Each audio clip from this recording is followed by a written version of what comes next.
नमस्कार, मेरा नाम शेखर है और मैं नॉलेज हब संचालित करता हूँ रायगढ़ छत्तीसगढ़ में, आपके अपने प्रदेश छत्तीसगढ़ में। छत्तीसगढ़ के सरकारी योजनाओं का जो बहुत महत्वपूर्ण हिस्सा है उसमें से एक योजना है महतारी वंदन योजना। राज्य सरकार इस योजना पर बहुत ज़्यादा प्रमुखता से जोर दे रही है। बजट में भी इस योजना का जिक्र था और आने वाले हर भर्ती एग्जाम के लिहाज से यह योजना इक्वली इंपॉर्टेंट होगी। इसलिए आज हम जानने का प्रयास करेंगे कि इस योजना के महत्वपूर्ण तथ्य जो है वो कौन कौन से हैं। योजना तो आपको नाम पता ही है, महतारी वंदन योजना।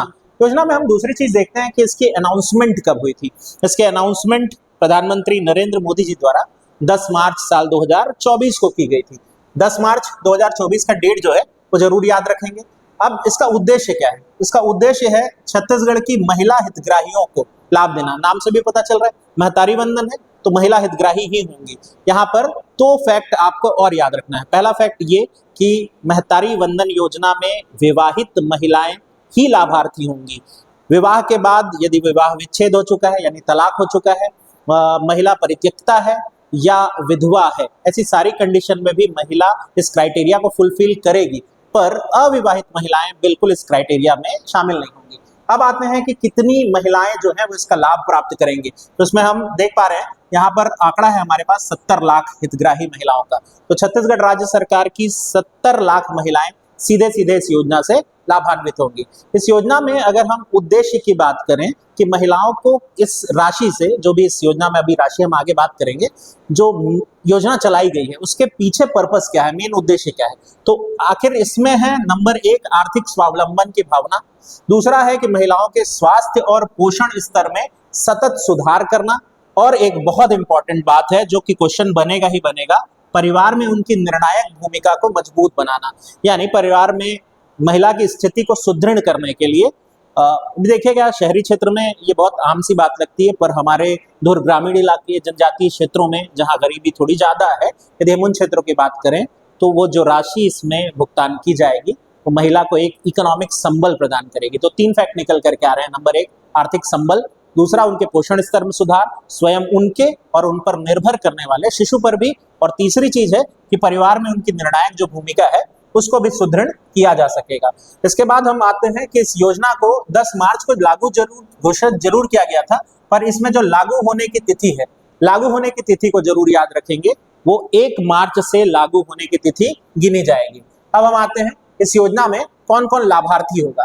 लाभार्थी जैसे कि मैं आपको बताया यहाँ पर कि नंबर 1 ये है कि वो अव्वल नंबर तो ये कि महिला हो, दूसरा शर्त ये है कि उसकी आयु 21 वर्ष या उससे ज्यादा हो, तीसरा यह है कि महिला विवाहित हो।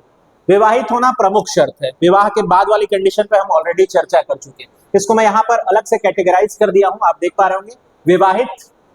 विवाहित होने के बाद यदि परित्यक्ता है तो वो भी, तलाकशुदा है तो वो भी, विधवा स्त्री है तो वो भी, और विवाहित लेकिन निराश्रित है। निराश्रित मतलब जो विवाहित तो हुई थी पर अब उसका कोई भी परिवार वाला व्यक्ति बचा नहीं है, कोई उसका लुक आफ्टर करने के लिए है नहीं, तो उसे हम निराश्रित की कैटेगरी में डालते हैं। तो इतनी सारी कैटेगरी है। दो जो ब्लैंक छूटा हुआ है वो ब्लैंक इसलिए छूटा गया कि इसमें कभी भी कोई अविवाहित महिला नहीं आएगी, ये ध्यान रखिएगा, कभी भी शामिल नहीं होगी अविवाहित, और 21 से कम वाली कभी भी शामिल नहीं होगी, ये भी आपको ध्यान रखना है। तो ये 2 चीजें जो खास ख्याल रखना है, ये प्रमुख शर्तें हैं। अच्छा, एक चीज और जो उसका हमको ध्यान रखना है, आवेदिका का जो आवेदन वर्ष है उसके जनवरी माह में, जो भी आवेदन कर रही है उसके जनवरी माह में उसकी आयु 21 वर्ष पूरी हो रही हो तभी वो एलिजिबल होगी। ऐसा नहीं कि जब योजना लागू हुई उसी वर्ष, योजना बाद में भी आवेदन कर सकेगी महिला, तो बाद में आवेदन कर रही होगी तो हमको ये देखना है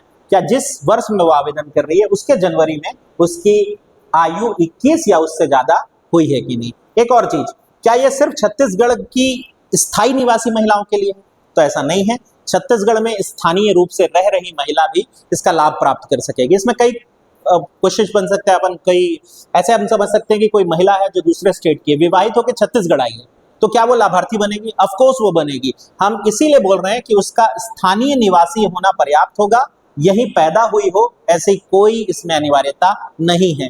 किसी दूसरे स्टेट से विवाहित आई हुई महिला भी, और साथ ही साथ कोई ऐसी महिला जो कि बाहर के स्टेट से छत्तीसगढ़ में आकर रह रही है, यहाँ का निवास प्रमाण पत्र है, तो वो भी इसके लिए एलिजिबल होगी। तो बस इतनी सी शर्तें थी इसमें। थोड़ा सा आगे और बढ़ते हैं और जानने का प्रयास करते हैं इस योजना में लाभ राशि क्या दी जा रही है। इस योजना की जो लाभ राशि है, नंबर 1 पर हम बात करें तो वो है पहला 1000 रुपए प्रति माह। 1000 रुपए प्रति माह अगर दिया जाएगा तो जाहिर सी बात है 1 साल में हमको वो राशि कितनी मिल रही है, 12,000 रुपए। तो क्वेश्चन कैसे पूछ रहा है उस पर निर्भर करता है, 12,000 वार्षिक पूछ रहा है क्या, या फिर आपसे पूछ रहा है मासिक के आधार पर। तो मासिक होगा 1000 होगा, वार्षिक होगा तो 12,000 रुपए वार्षिक, इसका भी ध्यान रखना है। फिर ये ध्यान रखना है एक जो बहुत इंपॉर्टेंट पॉइंट है, ये की पॉइंट्स, इसको बहुत इंपॉर्टेंट रोल दीजिएगा। यदि कोई महिला किसी अन्य सामाजिक सहायता सुरक्षा योजना के तहत कोई अन्य धनराशि प्राप्त कर रही है, अब ये क्या हो सकता है, मान लीजिए वो विधवा पेंशन प्राप्त कर रही है, या फिर दिव्यांग जन होने के कारण कोई उसे सहायता राशि मिल रही है, या फिर वृद्धावस्था पेंशन प्राप्त कर रहे हैं, ऐसी महिलाओं को जो उस पेंशन राशि की रकम है उसे काट कर बची हुई राशि का भुगतान 1000 रुपए में से किया जाएगा, पूरी 1000 रुपए की राशि नहीं मिलेगी। और अगर इन योजनाओं में वो राशि 1000 या उससे ज्यादा ऑलरेडी मिल रही है तो वो महिला पात्र नहीं रह जाएगी। आप दोनों योजना का लाभ तभी ले सकेंगे जब वो राशि सीमा 1000 रुपए के भीतर तक आ रही है तभी। तो ये ध्यान रखना है हमें, यदि अन्य सामाजिक सहायता योजना से राशि प्राप्त होती है तो उस राशि को काट कर बची हुई राशि आप महतारी वंदन योजना की प्राप्त कर सकेंगे। फिर इसमें ध्यान रखिए कि भुगतान का माध्यम क्या है। भुगतान का माध्यम है डीबीटी यानी डायरेक्ट बेनिफिट ट्रांसफर, सीधे आपके खाते में रकम आकर के जुड़ेगी, मध्यस्थ कोई भी नहीं है, यानी आपके पैसे के भुगतान पर आपको कोई चिंता की जरूरत नहीं है, आपका अपना खाता पर्याप्त होगा। अगली स्लाइड पर हम देखने का प्रयास करते हैं कि इसमें किसे लाभ बिल्कुल भी नहीं मिलेगा। तो इसमें कुछ सिंपल शर्तें जो ऑलरेडी शासन ने अपने आदेश में जारी कर दी है उसको ध्यान रखते हैं। जैसे इसमें पहली शर्त को जरूर ध्यान देंगे, पहली शर्त बहुत इंपॉर्टेंट है कि नंबर 1 कि वो महिला या तो स्वयं शासकीय सेवक या उसके परिवार में कोई सदस्य शासकीय सेवक ना हो। किस कैटेगरी का, ग्रेड 1, ग्रेड 2, किसी भी कैटेगरी, रेगुलर है, संविदा है, यदि वह सरकार के माध्यम से कोई राशि प्राप्त कर रहा है वेतन के रूप में तो ऐसे परिवार की महिला को इसका लाभ प्राप्त नहीं होगा। दूसरा, आयकर दाता, यदि वो महिला खुद है या उसके परिवार में है कोई आयकर दाता जिस पर वो निर्भर करती है तो ऐसी महिला को भी इसका लाभ नहीं मिलेगा। हालांकि बहुत सारी छत्तीसगढ़ की महिलाएं उसके बाद भी आवेदन कर दी थी, तो उन सब का नामांकन बाद में जो है वो रद्द किया गया है, इसे थोड़ा सा ध्यान रखना है हमको। अब आते हैं कि तीसरी जो हमारे पास क्राइटेरिया है, यदि उसके परिवार में कोई सांसद अभी है या कभी रहा है, कोई विधायक है या पहले रहा है, या वो महिला खुद भी हो सकती है, ऐसी स्थिति में उसे महतारी वंदन योजना का लाभ नहीं मिलेगा। और चौथा, यदि वो किसी बोर्ड, अब ये बोर्ड क्या हो सकता है, निगम बोर्ड हो सकता है, मंडल बोर्ड हो सकता है, जिला विकास बोर्ड हो सकता है, ऐसे किसी भी बोर्ड में अध्यक्ष या उपाध्यक्ष की भूमिका स्वयं निभा चुकी है या उसके परिवार में कोई निभाता है तो ऐसे महिला को भी इस योजना का लाभ नहीं दिया जाएगा।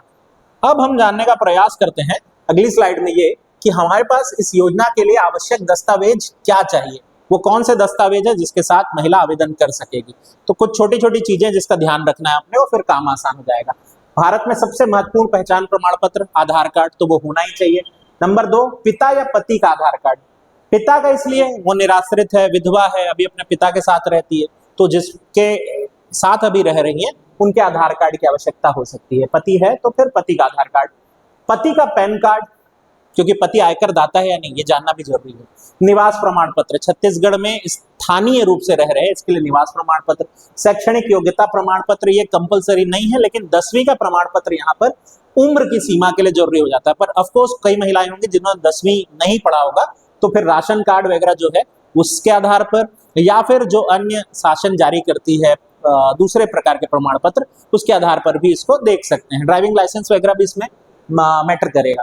फिर तलाकशुदा होने की स्थिति में, यदि महिला तलाकशुदा है तो उसके तलाक का प्रमाण, विधवा होने की स्थिति में आवेदिका के पति जो है उसकी मृत्यु का प्रमाण पत्र भी जरूरी होगा। बैंक खाते की छाया प्रति इसलिए जरूरी है क्योंकि खाते में पैसा कैसे आएगा अगर बैंक के छाया प्रति मौजूद नहीं है तो। और स्वघोषणा पत्र, सेल्फ डिक्लेरेशन लेटर, ये क्यों जरूरी है? ऐसी महिला जो परित्यक्ता है तो उसके पास पति की मृत्यु का प्रमाण नहीं होगा, परित्यक्ता है तो उसके तलाक का प्रमाण नहीं होगा।